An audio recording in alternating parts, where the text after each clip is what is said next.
عزيزي المشاهد، استاذ حسين لبيب او الكابتن حسين لبيب او زي ما عايز تقول عليه قول، الراجل الطيب ده المرشح لرئاسة نادي الزمالك. الراجل لسه ما نجحش، يعني معلش لا مؤاخذة نقفل هذا الزر بس عشان ايه ما نبقاش تامر حسني في نفسنا كده. المهم المرشح لرئاسة نادي الزمالك الاستاذ حسين لبيب بعد ما كان اتكلم على ان هو يقدر يجيب لعيبه ومش عارف ايه من الاهلي يعني ومش هينفع لعيبه من لعيبه الزمالك تروح الاهلي تاني، وكل ده هو لسه مرشح لسه ما نجحش. ماشي بسم الله ما شاء الله على خطى الاستاذ مرتضى منصور بالظبط، نفس الخطى ماشي عليها، يعني ما لا حرف زياده ولا حرف ناقص، حاجه كده منتهى البيبي. يعني احنا ربنا وعدنا بالناس اللي بتطلع تهلل وتقول تصريحات فقط لا غير. المهم الراجل الطيب ده جماهير النادي الاهلي في المدرجات هتفت له لو راجل يا لبيب خد من الاهلي ايه لعيب، لو راجل يا لبيب خد من الاهلي لعيب. طبعا كلنا عارفين ان ده استحاله يحصل، يعني استحاله. حتى لما حصلت قبل كده في حوار عبد الله السعيد اديك شفت اللي حصل. الاهلي ما بيسمحش لحد يكبرها عليه، مش هيديك الفرصه ولو 1 من 10 ان انت تفخمها في حق نفسك قدامه. هو الاهلي ايه عظيم افريقيا، مش هينفع يعني نطجن في الموضوع ده كده. المهم بعد ما جماهير النادي الاهلي هتفت الهتاف ده ردا على تصريحاته اللي هو قال فيها قبل كده احنا لو عايزين ناخد لعيبه من الاهلي هناخد وبتاع، طلع تاني بقى رد على جماهير النادي الاهلي وقال لهم ان احنا اي لعيب نعوز ناخده من النادي الاهلي هناخده باذن الله. يخرب بيت الثقه، يا لهوي على الثقه، يا ربي على برميل الثقه اللي انت واقع فيها استاذ حسين لبيب. يعني مش كده بامانه الله، لا مش كده. حضرتك جايب كم ثقه مبالغ فيه قوي قدام النادي الاهلي، يعني مش قدام مثلا عزبه كوم ابو قليطه، لا ده قدام النادي الاهلي. حضرتك واثق من نفسك جدا ودي حاجه مش مبشره. انت راح في سكه اللي يروح ما يرجعش، ده الاهلي يا كابتن حسين.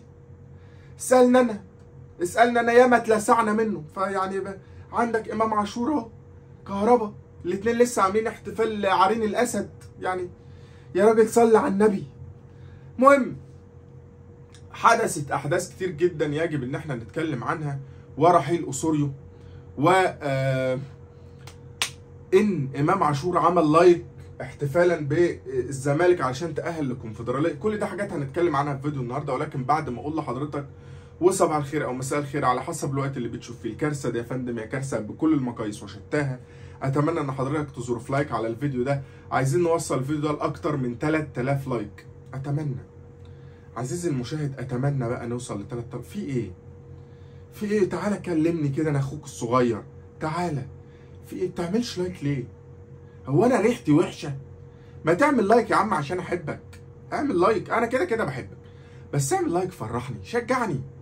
اعمل لايك، تعالوا نوصل المره دي الفيديو ل 3000 نجرب، يعني مش هنخسر حاجه. وحاسس ان انا بشحت قوي، ولكن المهم عزيزي المشاهد صدقني عملت لايك او ما عملتش لايك فتاكد مليار في الميه ان انا بحبك جدا جدا جدا جدا جدا. فيعني مش اللايك هو اللي هيقيم علاقتنا ببعض. فايه اللي انا بقوله ده؟ يعني مش هو اللي هيقيم حبي ليك عزيزي المشاهد. انا كده كده بحبك عملت لايك او ما عملتش والله. المهم النادي الاهلي واخبار عن نجاح النادي الاهلي في التفاوض مع نجم نادي الزمالك، وكانهم بيردوا على تصريحات الكابتن حسين لبيب. والله العظيم بيدوها له ابعتها له في وشه، يعني حاجه كده رضا البحراوي. المهم عزيزي المشاهد انباء عن نجاح النادي الاهلي في التفاوض مع النجم الاول لنادي الزمالك احمد فتوح. عزيزي المشاهد لما جت اداره نادي الزمالك اجتمعت بيه قالوا له تعالى يا ابو الفتاتيح كده نقعد مع بعض نتكلم. قال لهم والله مش قادر اقعد اتكلم في حاجه، ليه؟ فاعذر وجعني مش قادر اتكلم. طب تعالى بس يرضيك. المهم قعد فتوح، بص يا توحه احنا عايزينك تجدد لنادي الزمالك. قال لهم لا والله مش جايه معايا، لما يبقى في مجلس جديد منتخب ابقى اجدد، انما دلوقتي في الميغا اللي احنا فيها دي لا ما اجددش. يا عم طب جدد بس لحد ما المجلس يجي. قال لك لا ما ينتخبوا مجلس بقى ويجي ابقى اجدد. طب بص اقول لك على حاجه، هنجدد ونخلي عقدك فئه اولى زي زيزو. تخلوني زي زيزو؟ طب وايه تاني؟ كل اللي بتحلم بيه هنديك 50 مليون في السنه، هنديك ونديك ونديك ونديك ونديك. قال لهم والله انا كل ما اجي الزمالك تقولوا لي هنديك وما باخدش غير على قفايا. فيعني ايه، انا مش مجدد سكه ودغري كده، انا مش هجدد الا لما يبقى في مجلس جديد منتخب. قال لا، غريبه غريبه، طب هنديك كل مستحقاتك اللي فاضله هنديها لك وجد. لا لا لا مش عايزها. يا نهار، ده انت مستبيع، ده انت مستبيع بقى، ده انت ميت. المهم، فكره ان فتوح يرفض كم الاغراءات اللي اتحطت قدامه على الترابيزه علشان يجدد لنادي الزمالك، هنا في ان خصوصا ان كولر اعلن رسميا عن رغبته وموافقته في انضمام فتوح للنادي الاهلي. هل دي صفقه تضايق جماهير النادي؟ لا والله، ده النادي الاهلي مستنيه هو وزيزو على احر من نار، يعني مستنينه يجي هو وزيزو. بص يعني، بص دلوقتي قبل بكره. المهم عزيزي المشاهد، فخلينا متفقين ان دي مش صفقه هتضايق جماهير النادي الاهلي، دي صفقه يرغب فيها جماهير النادي الاهلي، هم بيحبوا فتوح وزيزو. المهم عزيزي المشاهد، سمعنا بقى اخبار ان في جهات خارجيه عن مجلس اداره النادي الاهلي هي اللي بتتوصل لاتفاقات مع فتوح علشان يمضي في النادي الاهلي، وبنسبه كبيره جدا هنشوف الصفقه دي بتتم قريب.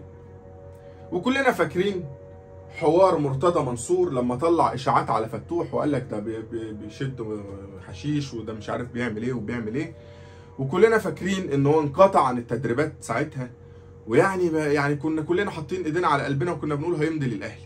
ولكن عزيزي المشاهد، اؤكد لك ان بنسبه كبيره جدا فتوح هيبقى في الاهلي خلال الفتره الانتقاليه الجايه. المهم، تاني حاجه عايزين نتكلم عنها حسين لبيب المرشح لرئاسه نادي الزمالك.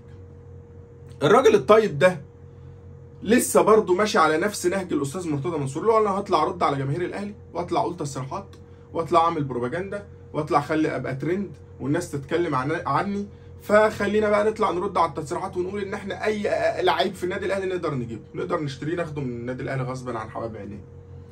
طب حضرتك حتى لو حبيت تقول تصريحات وتثير الجدل، قول حاجه العقل يصدقها والمنطق، انما اللي حضرتك بتقوله ده بره المنطق.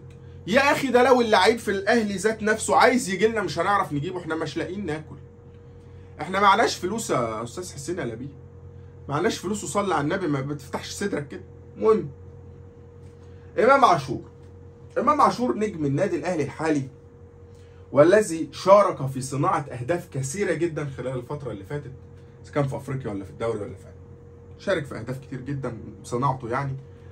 عزيزي المشاهد، امام عاشور انتشر ان هو عمل لايك على صوره تاهل نادي الزمالك للكونفدراليه.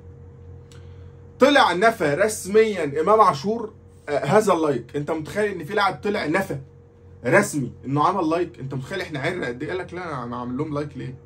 لا يا راجل، لا نحله لا تقرصني ولا عايز اعزل مني، ده انا ما صدقت ستهم وخلعت.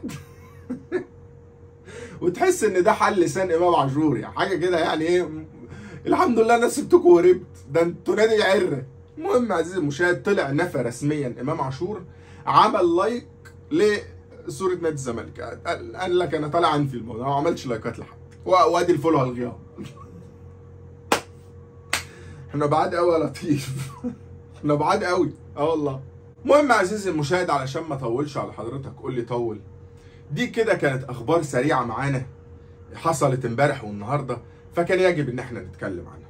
عزيزي المشاهد، انتظرونا باذن الله في فيديو يومي جديد كل يوم. ولحد هنا نكون وصلنا لنهايه الفيديو بتاع النهارده. لو لسه بتتفرج لحد دلوقتي يا ريت تعمل لايك، تكتب كومنت تقول رايك، تعمل اشتراك لو دي اول مره بتتفرج عليا فيها. بس يا سيدي، كان معكم محمد الجرحي، تصبحوا على الف خير.